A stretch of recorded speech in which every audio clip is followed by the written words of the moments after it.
Noelle Johnson is our guest today, and she is your DEI guide on TikTok. She is a dynamic global DEIB strategist and trainer with a passion for transforming workplaces into inclusive and equitable environments where everyone belongs. Her training philosophy centers on empowering individuals to advocate for themselves and others, fostering accountability without shame. Today, we're going to talk with her specifically about the progression between the terms allyship, advocacy or advocate, and operative for white women who want to advance racial equity in their lifetime. As always, it begins with telling the truth about ourselves before we go out and try to help other people tell the truth about themselves. Join us for this insightful, empowering, encouraging conversation. I also love your focus on that next generation, because Absolutely. that's certainly what drives a lot of midlife women to engage now when they haven't engaged before, maybe because we Yeah, there's a real opportunity, I think, to dive in deeper and to get beyond the 1.0. I feel like all the 1.0 information and how to show up and be a good ally, all that's been around for such a long time. And that to me is a bare minimum. It's like, okay, I just need to be an ally, but what does it mean to be a true advocate for folks? And I feel like just being an ally for so long was enough to put your life in danger, but you just saying, hey, I think that it's okay to be friends with somebody who's Black. I think that it's okay for my son to be gay. Like for a long time, just that was enough to put you at risk for your job or put your life at risk, depending on what generation that we're talking about. But now that's the bare minimum. And being able to go beyond that is such a big challenge for folks who felt like, hey, I already made the leap over here and I'm being told that's not enough. That's such a frustrating place to live. let's start with the 2.0. Yes. Yeah, absolutely. So that looks like going beyond just knowing that you have to be, that you have to show up. And that looks like understanding what other communities are going through. And that can be a place of deep discomfort because you have to take a look at things like power and privilege and understand that just because you are a woman and you have faced some levels of oppression, it doesn't look the same as what other people in different marginalized identities have gone through. So it looks like peeling back the layers and just really owning anything that you may have done that may have seemed innocuous, may not have seemed like such a like a big deal, but it actually has done some harm. And the 2.0 version looks like spending times in communities that you don't have a lot of access to. So it's really doing the learning versus the, hey, I'm Mhm. And it is facing those discomforts, and instead of clapping back or reacting, sitting with it and being introspective when maybe our culture has encouraged us not to go there. Don't say the yeah. word. If you talk about it, it makes it real. So if you pretend it doesn't exist, then it doesn't exist for you.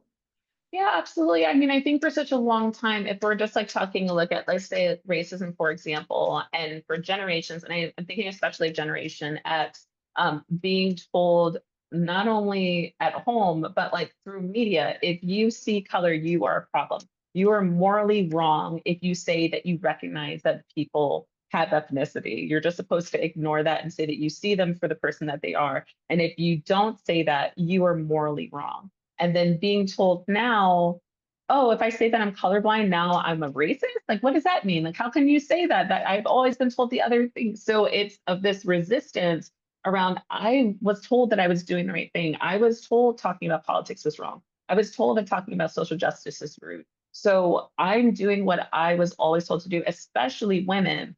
Um, just I'm supposed to be obedient and I'm not supposed to make a lot of waves. And if I do that, then I'm going to be isolated. I'm going to be treated like I'm an issue. And when you take a look at what's happened to women in the United States and really globally, what happens to women who are outspoken throughout time, the way that they're treated in society, it makes sense why there's resistance into taking further steps and deepening their own understanding, but then also taking action steps and being able to stand in when they hear something that's offensive and finding out what it looks like to speak out without censoring themselves and what's the difference between virtue signaling and being somebody that's actually making progress. So all those things take so much work, but it takes a lot of investigating internally, and being able to commit to that can be a challenge for someone. I would love to use a little bit of our time together to unpack some of those words. So, Hmm. so I have a slogan that I'm just now putting out on t-shirts that says colorblind is still blind. Hmm. And Hmm. and that and that is a bold statement from somebody who was in a white bubble for most of Hmm. her life and stayed be still, be quiet, don't make waves. But virtue signaling, Hmm. can you just explain that term so that people like Yeah. me can understand? Yeah, so virtue signaling is when you are taking actions as an ally, but you do it in a way that shows that I am the best ally that's ever been an ally. So this is you taking an action. It's often something that's really performative, and it gets all eyes on me. With an example of what that looks like, maybe there is an altercation. You hear something that's offensive and you know that you want to say something. So you say, "Hey, everyone, I want to make sure that you're not talking to my Black friend that way because it's so important that we show up, and I want everybody to take a look and see what they can do that's better." And the whole time, the Black person who was offended is waiting for their opportunity to say something, but now all eyes are on this person that decided to step in because they haven't taken the time to pause to see what the impact is, and instead they're taking an opportunity to let everybody know how great they are. Or this is somebody who is online talking about all the work that they're doing, but they're not really acknowledging what's what the impacts are and what's going on in the communities that they're looking to serve. They're just looking to post a selfie at a march that they went to versus actually rolling up their sleeves and doing the work. So that's what virtue signaling can look like. Okay. And so it centers themselves rather than the issue at hand.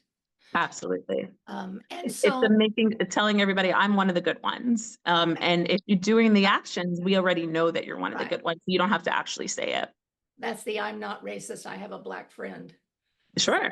Yeah, okay. All right. So when I see it in social media, and it looks like somebody who wants to tear other people down that don't seem to understand things enough. So this can look like somebody who's saying, "I can't believe," let's use colorblind again as example. "I can't believe that you're still saying colorblind. We've moved past this already. What is wrong with you that you're still not getting it? I learned this already." And so like kind of going on and on versus what it should look like when you hear somebody using something that feels outdated is saying, that's actually something I used to use.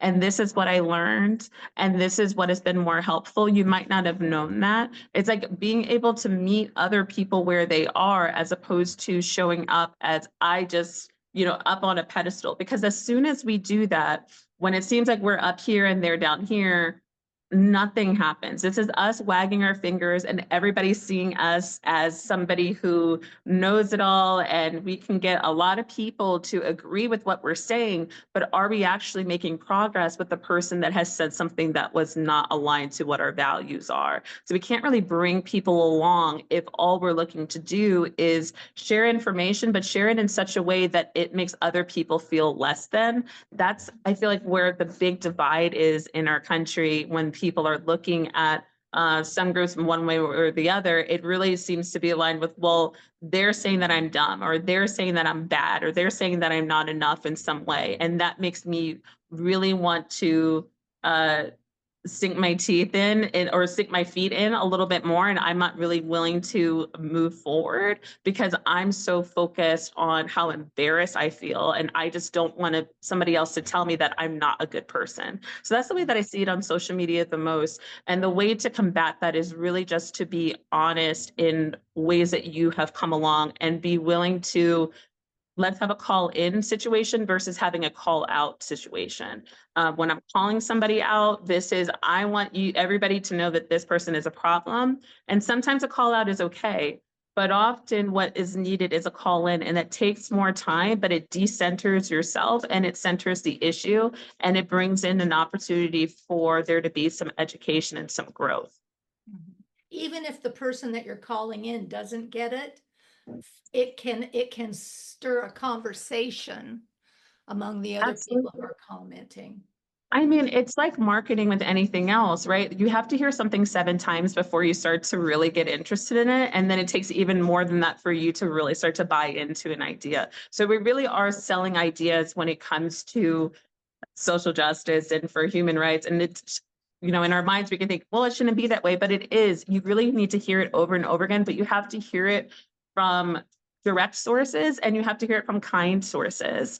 And I don't think that there's kindness in saying, oh, well, they'll learn eventually and let's let this go. Like, no, I need to call you in. We need to have a conversation about this, but I can do it from a place of kindness versus making you feel ashamed, but I am going to hold you accountable. So like it's steps. And sometimes finding the grace to do that is challenging. So not everybody's worth having that conversation with, especially a stranger online. That's why I find that it's not super helpful to engage in those conversations. I really want to educate where it makes the most sense. A lot of the work that I've done has been calling in white women on things that they're doing that's offensive. Um, but I find that when it's personal, when it's impacting me directly, real activism in my real advocacy and activism in my standpoint is being able to point to my white women friends and I can say, hey, there is this woman that is saying stuff that is absolutely hurtful and I will hurt her feelings. So I'm going to pass the baton over to you so that you can have the conversation with her because I just don't have the emotional bandwidth. So knowing who those women are in my life has been really helpful for me as I continue to do my work. But I feel like white women can ask themselves if the people that they're looking to advocate for, if they know that they're that person that they can come to speak up on their behalf if they ever need it. Yes. And so in your world, what makes a white woman safe? I don't think a white woman can ever 100% be safe. I don't feel like the safety completely will 100% exist because there will always be privilege and power and unpacking that always needs to continue to happen. But I don't know that anybody is really always safe.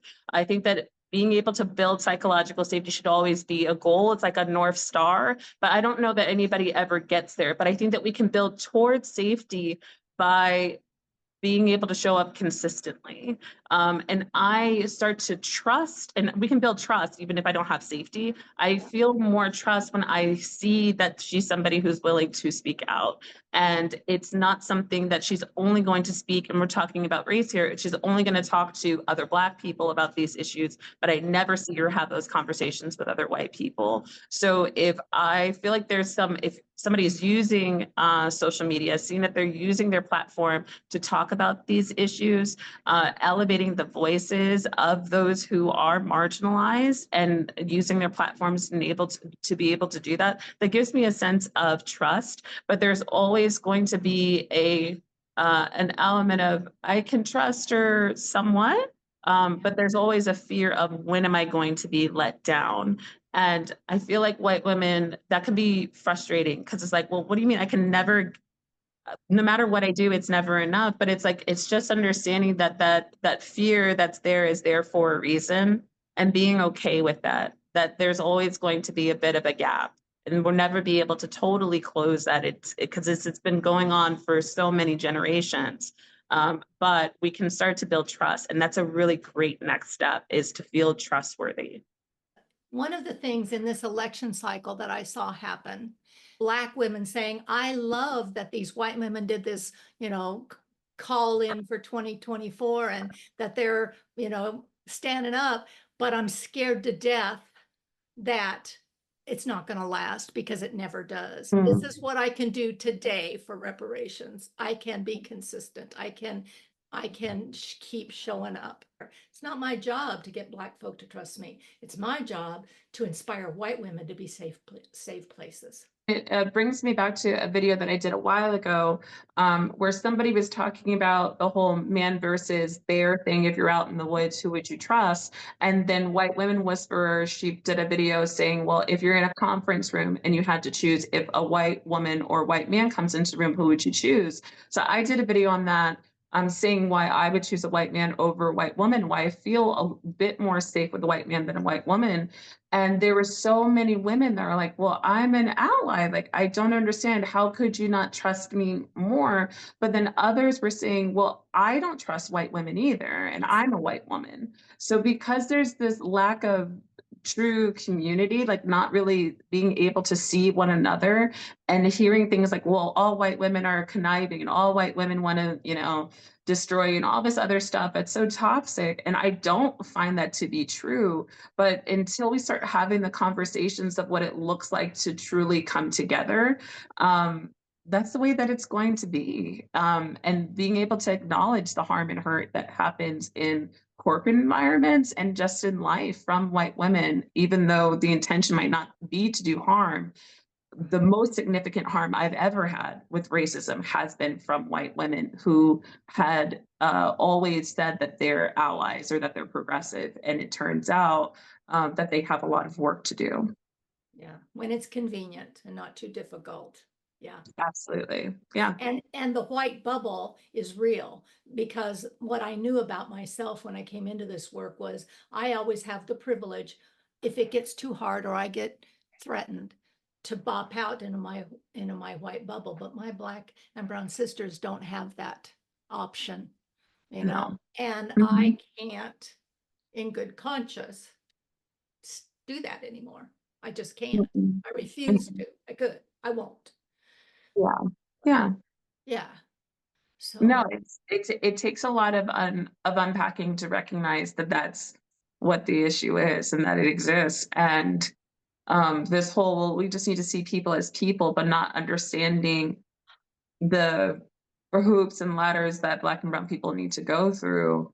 We just never progress if we can't acknowledge what's actually happening, and we can't acknowledge why there's fear, why is there this um, suspicion with our with a black woman having a friendship or even working with another white woman. Like, if we can't acknowledge why that suspicion is there and why there's so much harm that's there, we can't really progress. And I feel that with working with white people, they just like don't want to own something that doesn't feel like it belongs to them directly, because everything is so individualistic. It's just so, well, I never did that. Sure, you're telling me that I'm working with somebody that might have faced racism at work, but I've never been racist to somebody at work, so why would they not trust me? So because that's the mindset, it's so hard to get to a place of maybe you haven't done that harm, but if you can acknowledge the way that this person is going to show up in that space and that you are going to have to make more room, it's going to take a little bit more strides than somebody else, we can't really move forward. I think that was the first time that I saw you, was probably on that bear TikTok, because when you Mhm. said that about a white man or white woman, I had a reaction that felt, and I went, oh, this is how the men feel when you choose the bear. Yes. And I got it. And I sat with it to go, I can see that. I can see Mhm. that.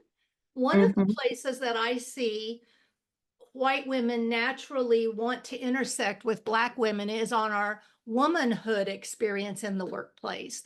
We want to Yeah. make that the common denominator and Mhm. not focus on the on the intersectionality of your experience in this female journey through our culture and my experience through it. Mhm. So Mhm. when you do a lot of work with companies and cultures, what do you find the most challenging about breaking denial?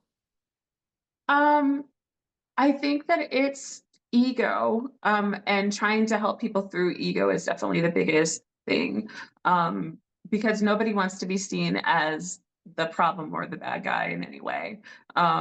And helping people get through that is definitely the most challenging, because they just don't want to be told that they're doing something that's wrong when they are doing something that's wrong. And they don't really want to be invested in issues that they don't feel like they need to own.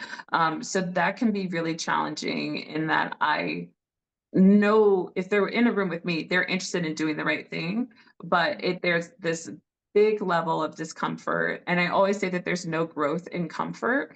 But people are not really willing to get uncomfortable all the time, especially on something that they were told this is not something that we can actually talk about. So I feel like that's absolutely the most challenging. I've worked across industries. So I've worked with tech, I've worked with finance, I've worked in personal service. So I've worked in a lot of different areas. And what I see from the top down, it really is different company to company, not even industry to industry. And I feel that sometimes the executive team is all bought in and they want to see DEI be part of the DNA of the organization, and they're willing to put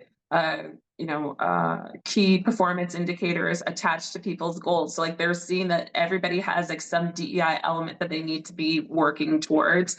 And their goal is to get DEI out of the business, in that like they don't need a team, they don't need a consultant anymore because it's so embedded into what they do. So I've worked with companies that are like that, and I've also worked with companies where they just want to, okay, we're going to have an unconscious bias training, and I think that's it for this year, and I'm sure everything will be fine after that. So I've seen like everything in between, and it's always a huddle. I had one client that got to a place where they had a DEI team that was meeting bi-weekly, and they got to a place where they were meeting once every like 4 months or something like that, because they did such a good job at implementing what we were recommending, that they started making all those changes, and it was working so well that they didn't actually need that team anymore. And I'm always happy to be let off of a project when I know that they're doing the work, versus this is just too hard or we're not willing to invest. So I've seen that true change in the hearts and minds of people is about a 2-year process. Is that how you see that? I feel like for some organizations, it could take a lot longer. I've worked with organizations that have been doing DEI work since the 60s, and they still struggle because they're in an industry that's mostly white men. And while they have prioritized getting women more into the mix, they've missed a lot of markers when it comes to people of color, LGBTQ, and other people of marginalized identities. And they struggle with that because they just don't have the representation that's inside of the firm. So while I think it's so important when it comes to DEI that we focus on inclusion and equity first, when there isn't representation, there's so many things that get missed, and it takes years and years and years to be able to really make the impact. So I've seen some companies really drag their feet with making progress because they feel like they have hit one metric. So to them, that's enough. So how does the work that you've done inform your passions and personal work in influencing in your community or your family or your organization? It all goes together for me. I am deeply passionate about helping anybody that's of a marginalized identity be able to have the lives that they deserve, and be able to make sure that there's better accessibility, and it's just something that I never get to turn it off. I'm always thinking about these kind of things. When I go into a restaurant, I see, oh my gosh, how does somebody with a wheelchair get in here? Or when I'm going to a cultural event and I see like maybe there's a lot of white people wearing sombreros and a mustache, and I'm going, oh, this doesn't really hit me right. So like it's always on. And I'm always speaking up, and that's why I'm in the industry that I'm in, because it just has always been very heavily on my mind and in my heart. And I've always been someone that's been willing to be vocal about it. But what I've found is what I've been able to do naturally is be able to have difficult conversations with folks on a personal level, and being able to bring that into work and getting people okay with having tough conversations. That's something that really lights me up. And especially for folks who are introverts or they hate conflict, like being able to work those opportunities out, like those are the light bulb moments.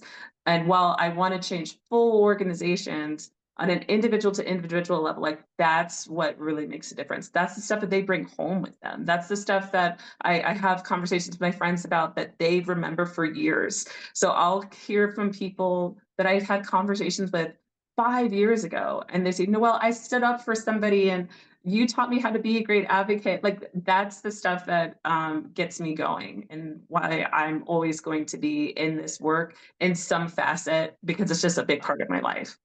How do you self-care when it gets heavy, Yeah. or I does it? have I have to leave the United States. That's what helps me. So if I get to travel outside of the US, and that doesn't mean that racism doesn't exist everywhere, because it does. But when I went to Portugal for the first time and I went into a shop, the same type of shop that I'm normally followed around in, and the shopkeeper was not worried about me, that was so freeing. Or I was just in Canada with my son this week and I was talking to ChatGPT and I was like, ChatGPT, I haven't seen any cops around here in a long time. Like, what is that? I just feel so much more comfortable. And like, it talks about the way that Canada's community policing. So when I leave the country, I feel like a sense of relief a lot of the time. And there is privilege that comes with having an American passport as well that I am able to utilize. And that has given me an insight into like a slice of what white privilege looks like and a slice of other types of privileges. It's just like, oh, okay, this is what I am treated a little bit differently than maybe other Black people that are from other countries. How am I going to utilize that? And that um, helps me stretch a little bit more. But yeah, taking opportunities to travel, and I have to treat self care not as something that I deserve, but as something that is just maintenance. So I had a coach that told me, Noelle, you have to stop thinking about it as I have to achieve all these things in order to take care of myself, and think about it like you have to maintain a car or your car falls apart. So making those appointments for myself and putting it on my calendar and sticking to it, plus therapy, I go once a week. That's been really helpful for me. Oh, Exactly. can you Exactly. imagine what if? What if it was Yeah. like that in the United States? Wouldn't that be lovely? Absolutely. It opens me up and it excites me to know what's possible. And also seeing globally, because I'm a global DEI practitioner, seeing how far along the US is in comparison to other countries. Like in France, you can't talk about race at all. Like it's against the law. So not being able to have those conversations while hearing employees talk about the issues that they're having, but they can only have it with me personally, that tells me that there are some areas where we are actually ahead, and I can take some pride in that. And then also take a look at the things that are going on socially where other countries are progressing that we are behind. So like what can we bring more back into? Because I have a love of our country, but I also have a deep sense of understanding where we can do better. So I always ask my guests to give us 2 or 3 resources that you think might be helpful, things that you use in your work or that you've read or that starting points for people, not for the 1.0, but for the 2.0 today. Yeah. What, Yeah, absolutely.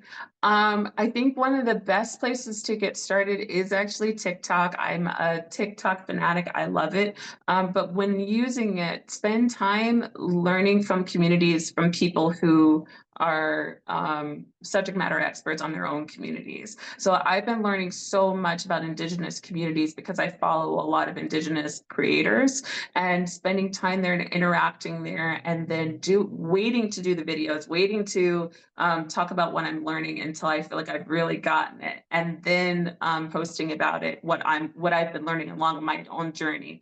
That's something that's helped me build trust with that community. And I wouldn't say that I'm all 100% there yet, but that's something that's really useful. So start with TikTok and learning. I also really like, and going back to social media, Facebook groups that are centered on education. So for me, an example, I'm cisgendered, but I spend time in a group that's centered on trans folks and them sharing their own experiences. And I just go in there and I sit and I learn. I feel like there's so many great books out there that are wonderful, but it's really hearing from a collective of people and seeing that there's so much nuance. So you can understand a lot about how to be anti-racist by reading books about it, but you can't really get into colorism without hearing from other people's experiences. And what does misogynoir look like? And what does it look like to be fat and Black and disabled? Like you can't really get all those in one book. So being able to hear from a collective of folks is always useful. And then I'd say I feel like there needs to be a bit of a balance with learning all this because it can be really heavy.